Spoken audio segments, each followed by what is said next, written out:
Qué gusto que nos acompañen hoy en La UNAM Responde, el espacio informativo de TV UNAM, en donde abordamos temas de los que se ocupa nuestra universidad desde muy distintas disciplinas y áreas del conocimiento. En la entrevista de esta tarde platicaremos sobre extracción submarina y sus diferentes implicaciones. Además, les platicaremos sobre algunas de las actividades que se organizan como parte del Orgullo Puma en este mes de junio. Les comentaremos qué es lo que pueden encontrar en el número más reciente de Gaceta UNAM y conoceremos también el laboratorio de textiles de nuestra casa de estudios. No se vayan.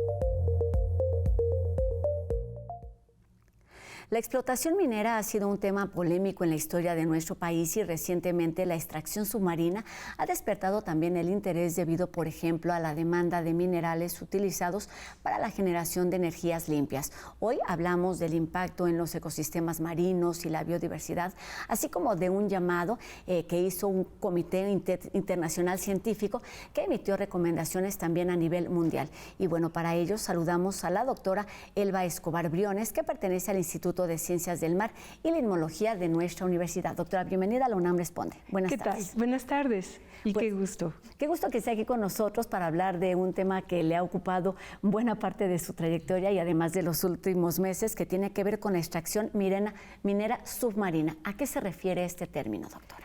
El término tiene que ver con que en los fondos marinos profundos, particularmente fuera de jurisdicción nacional, aunque en algunas jurisdicciones también haya en las zonas económicas exclusivas minerales, formación de nódulos polimetálicos, de costras enriquecidas de hierro y cobalto y de sulfuros polimetálicos.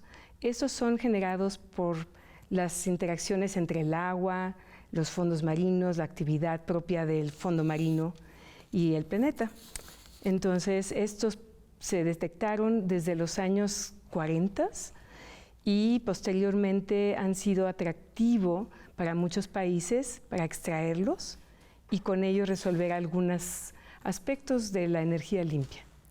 Exacto, es decir, son minerales, sustancias que pueden ser utilizados para generar energías limpias, que es lo que necesitamos, digamos, en este momento de cambio climático y de contextos importantes a nivel global.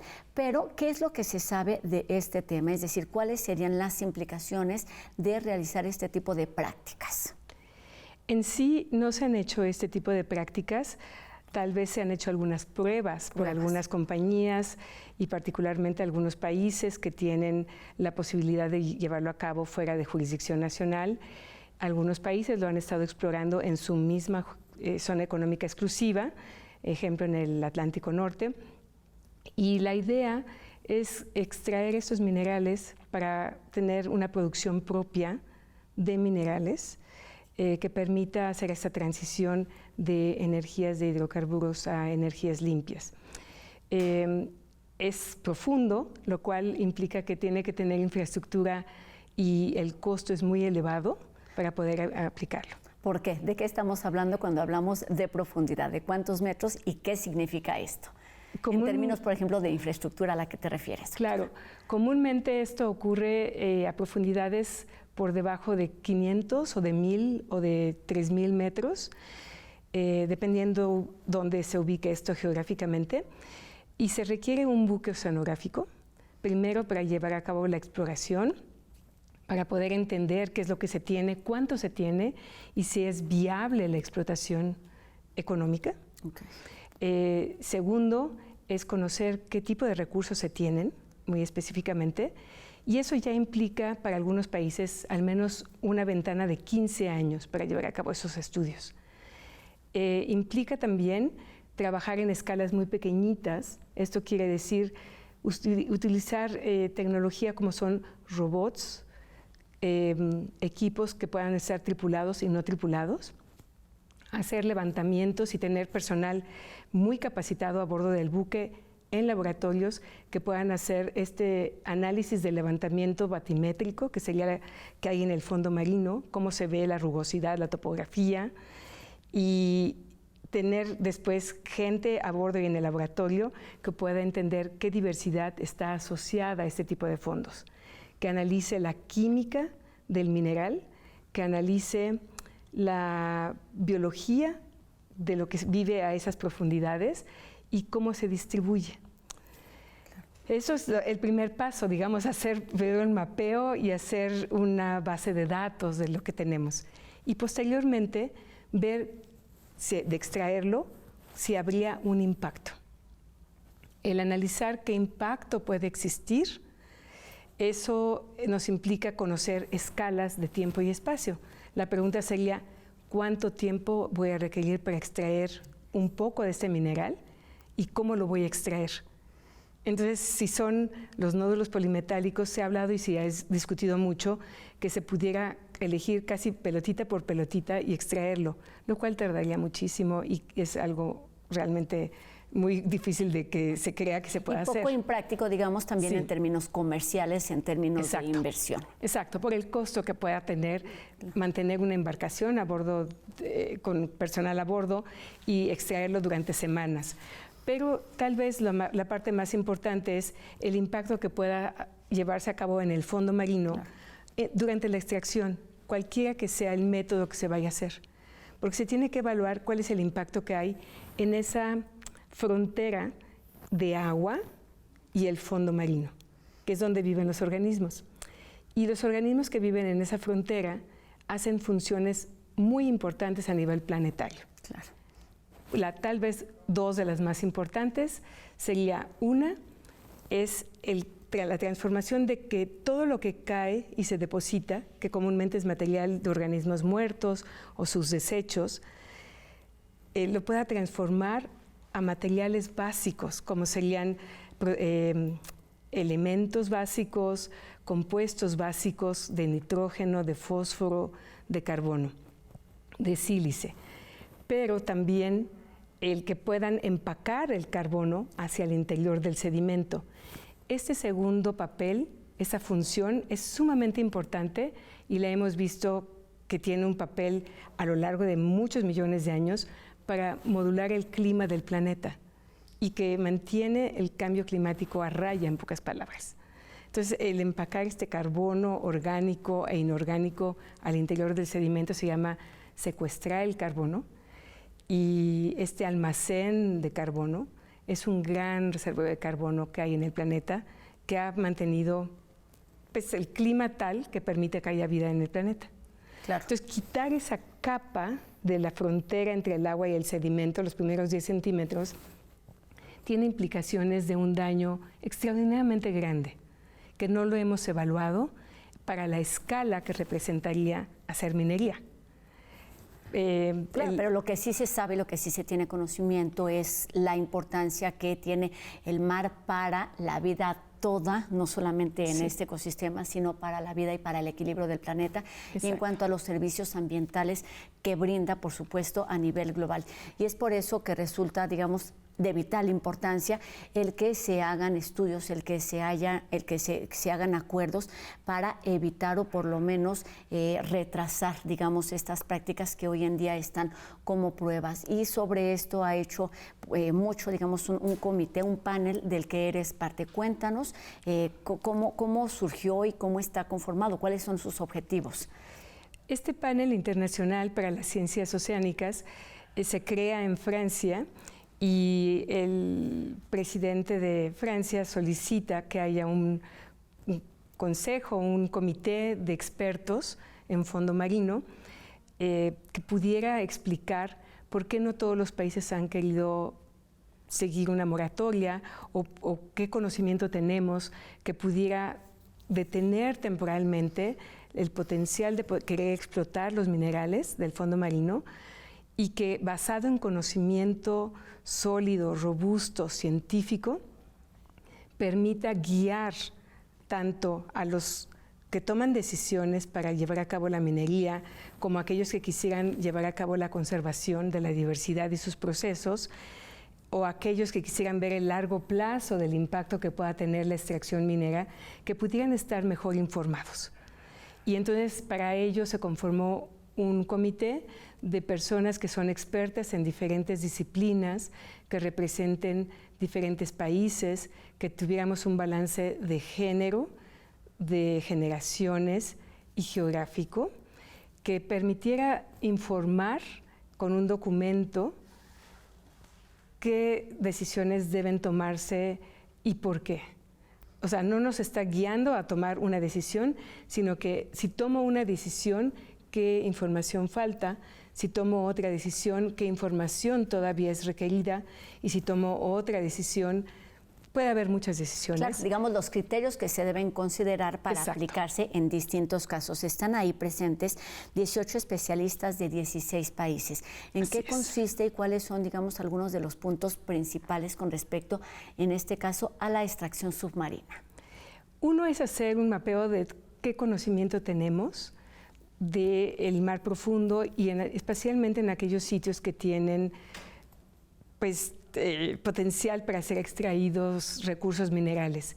Actualmente ya extraemos recursos del fondo marino y particularmente de fondos marinos profundos en algunos países, que sería pesquería asociada a montes marinos, y esto principalmente en el Pacífico Sur, en algunas partes del Pacífico Norte o el Atlántico, hidrocarburos y gas. Golfo de México es un ejemplo, el Caribe es otro, el Atlántico Norte es otro, como ejemplos donde extraemos el mar profundo. Estamos extrayendo arena a veces del mar profundo para rellenar algunas de las playas, y eso lo vemos en el Caribe o lo vemos en otros lugares donde se pierde la playa. Pero minerales no lo hemos extraído en este momento. Y entonces de los puntos que tú me preguntas muy específicos que pudieran ser elementos para retrasarlo, es esta falta de conocimiento que tenemos de posibles procesos. Y estamos actualmente descubriendo nuevos procesos que no conocíamos, como por ejemplo, la producción de oxígeno a profundidad, que se da de una forma entre el agua y los minerales y que no la conocíamos, no estaba documentada. Claro. Y como esa seguramente van a aparecer otra serie de procesos nuevos que no conocemos y que vuelven a ser útiles para mantener la vida en este planeta. Entonces, lo que nos interesa es la vida en el planeta, porque el océano ha estado en el planeta pues desde hace 4.4 billones de años. Entonces, el mar no se ha ido a ninguna parte, pero la humanidad tiene apenas 10.000 años. Entonces, quisiéramos como humanidad seguir en el planeta, pero también sabemos que a lo largo desde que está el océano hasta que llegó la humanidad, hemos tenido diferentes tipos de biota en el planeta. La biota en el océano y en el planeta se ha extinguido múltiples veces, no en su totalidad, porque ha habido refugios, y uno de los refugios es el fondo marino profundo. Tiene que ver, digamos, con este proceso natural de evolución que ha tenido el planeta Tierra. Es un proceso de evolución del planeta Tierra, pero también es un proceso que da la vida misma. La vida ha modulado al mismo planeta. La vida ha hecho que cambiara una atmósfera que es reductora en el planeta, muy al inicio del planeta, a tener una atmósfera que es oxidante, donde el oxígeno es lo que persiste, y al tener oxígeno estamos presentes. Nosotros requerimos oxígeno para poder vivir. Entonces, en aquella atmósfera primigenia no hubiéramos subsistido, subsistieron bacterias, y después empezaron a subsistir y aparecer otro tipo de organismos que modificaron esa atmósfera. Entonces, esta es una forma, digamos, muy simplista de decirlo, porque puede ser mucho más compleja, ¿no? Entonces, el día de hoy lo que queremos es que por la escala, y los expertos algo que presentaron que es muy claro, es la escala que podría tener la minería submarina a profundidad, podría ser cambios grandes que son irreversibles en el planeta, que podrían ser muy tóxicos o muy dañinos para ciertas especies que son fundamentales para llevar a cabo procesos en el planeta, que son procesos de producción de oxígeno, procesos de almacenaje de carbono, procesos de renovación de todo lo que se descompone, que pueda transformarse a elementos básicos. Y creo que en ese sentido no hemos evaluado en esa escala de que se llevará a cabo la minería, que son áreas muy grandes del océano durante muchos años en forma continua, qué efecto pueda tener. Entonces, alimentar modelos para poder hacer predicciones. Tenemos información, pero no tanta información que permita hacer esto. Nos queda muy poquito tiempo para terminar y pienso en los intereses económicos, políticos que hay para hacer estas pruebas, para realizar estas prácticas y para llevarlas a cabo, quizá no en un periodo o en un plazo inmediato, pero entonces desde la ciencia, desde la responsabilidad de las políticas públicas, desde la sociedad, ¿cuáles son algunos de los principales desafíos, doctora? De los desafíos en este momento es que tal vez podamos llevar la información a que las personas reflexionen y discutan si realmente es el momento adecuado de llevar a cabo un proceso de extracción minera o si debemos dar un periodo en el cual podamos generar conocimiento en unos 10, 15 años que nos permitan tener mejores mecanismos de toma de decisiones y mejor información. Pero también creo que aprendimos de COVID que tenemos que colaborar más, colaborar entre países, colaborar entre grupos de investigación, y creo que estamos en un momento ideal en el cual tanto desde México, la UNAM y diferentes grupos de investigación podemos colaborar con otros países para poder establecer mejor conocimiento. Otro es también conocer nuestros sitios de conservación, que tanto nos ayudan para mantener áreas que podamos decir, este diseño de un área de conservación grande representa un sitio como un refugio ideal para especies que pudieran desplazarse de sitios potenciales donde pudiera haber minería. Y la información es la principal herramienta que nos permite en todos los niveles tomar las mejores o las peores decisiones, y es importante decir o no olvidar que en este momento pues las acciones de los seres humanos es una de las principales causas de destrucción. Estamos en esta era del antropoceno y hay mucho que reflexionar sobre este tema en términos por supuesto humanos, pero ambientales, y que son efectos además en un corto, pero también en un largo plazo. Doctora Elba Escobar Briones, investigadora del Instituto de Ciencias del Mar y Limnología de nuestra universidad. Seguiremos hablando sobre este tema y sobre otros muchos que tienen que ver con nuestro equilibrio y con la vida misma. Gracias, doctora. Gracias. Gracias. Y bueno, les platico que este mes de junio CASUL se llena de voces, historias y orgullo. Presentaciones de libros, charlas, talleres y música para celebrar la diversidad y la libertad de ser quienes somos. Acompañen autores como Sara Uribe, Fer Andablo y Concepción Company en una programación imperdible que forma parte del mes del orgullo Puma. Se trata de conversatorios sobre identidad, lenguaje y amor, así como proyecciones de cine y talleres creativos para todos los públicos. Pueden consultar los detalles de días y de horarios tanto en la página como en las redes sociales de casul.unam.mx.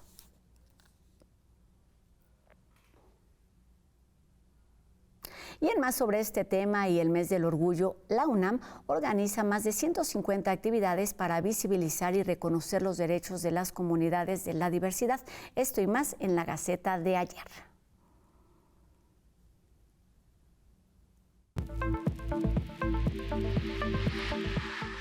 México es considerado el segundo país en el mundo con mayor número de crímenes de odio. Sobre las conquistas en los primeros 25 años del siglo XXI y los retos que han de enfrentarse, reflexionan especialistas del Centro de Investigaciones y Estudios de Género y la Coordinación para la Igualdad de Género, esto en el mes del orgullo LGBTIQA+.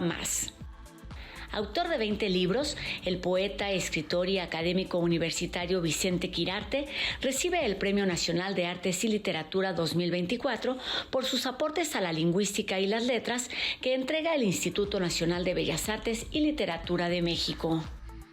Cerca de 1,350 títulos de contenido literario, musical y académico de Descarga Cultura y Voz Viva se entregan al repositorio institucional de la UNAM, lo que garantiza la preservación a largo plazo de este acervo que es patrimonio cultural y asegura su libre acceso para las generaciones futuras.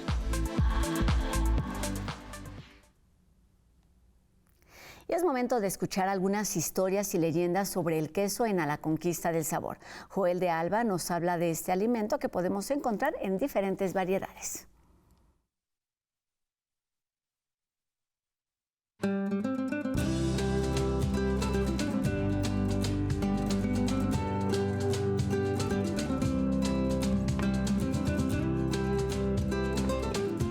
La historia del queso está llena de mitos, leyendas y suposiciones. Cuándo y dónde fue su origen es todo un misterio. Pero si algo podemos afirmar con certeza es que aquellos primeros quesos surgieron en el Neolítico, cuando el ser humano aprendió a domesticar a los animales. En concreto, las primeras ovejas entre el año 8000 y el 3000 a.C. Este fue el momento en que nuestros antepasados pudieron degustar ese alimento milenario con una historia que te abrirá el apetito. La leyenda más extendida trata de un mercader árabe que mientras recorría el largo desierto guardó leche en un recipiente hecho a partir del estómago de un cordero. Al abrirlo, vio que la leche había fermentado debido al cuajo del estómago del cordero y a las altas temperaturas del desierto.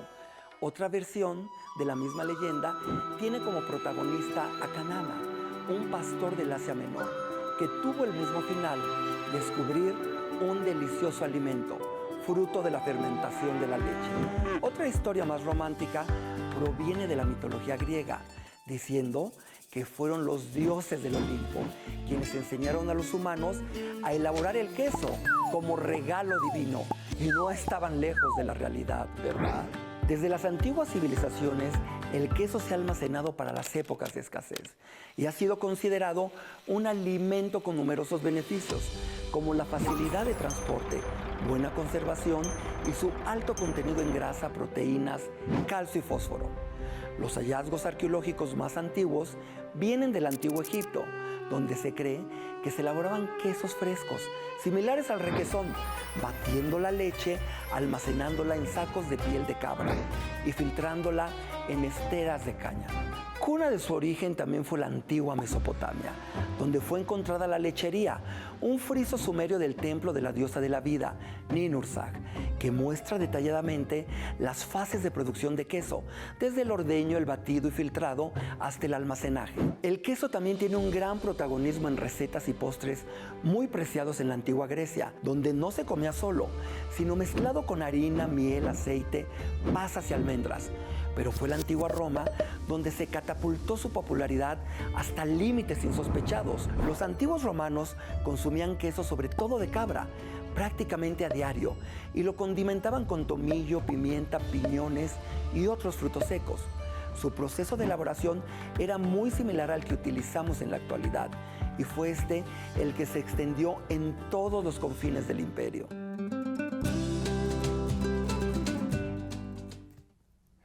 El diseño de ropa en particular y el diseño en general no es solo un asunto de moda, sino un ámbito que involucra temas de creatividad, variedad de materiales e identidad, y es justo lo que promueve el Laboratorio de Textiles en nuestra casa de estudios. Más detalles en la siguiente historia de Una Mirada.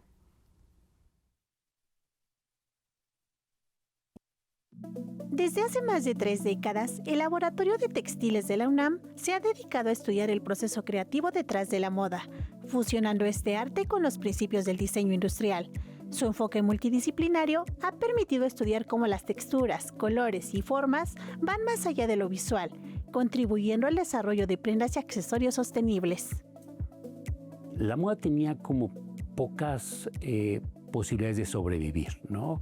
Socialmente hablando, porque obviamente es una industria muy contaminante. Entonces, hace algunos años, la pequeña luz que se veía a lo largo del tiempo era justamente que la moda se volviera circular, que se pudiera justificar el uso de ella.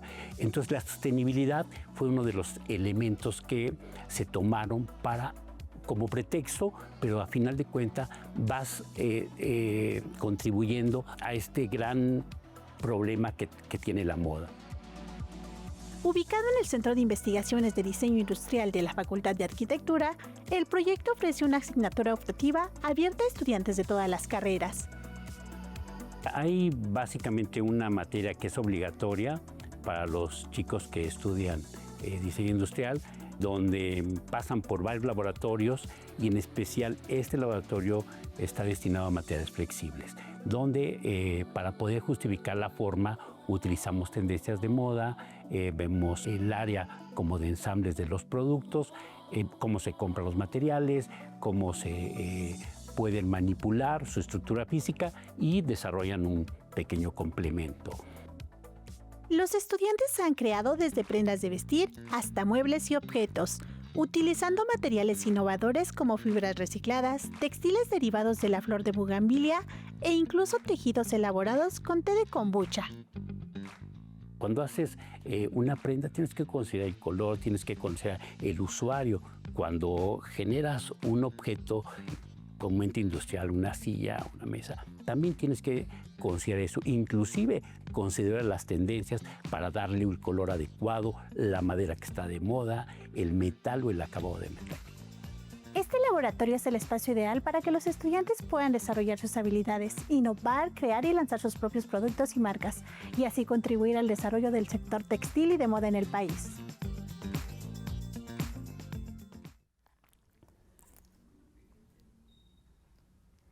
Con esto terminamos nuestro programa de hoy, agradeciendo a Adriana Rodríguez su participación en la interpretación de lengua de señas mexicana y recordándoles a todos ustedes que podemos estar en contacto a través de nuestras redes sociales. Ustedes ya las conocen, sigamos haciendo juntos este programa de la UNAM Responde y nos encontramos aquí mañana a 2:30 de la tarde, por supuesto, en TV UNAM. Mi nombre es Rosa Brizuela. Adiós.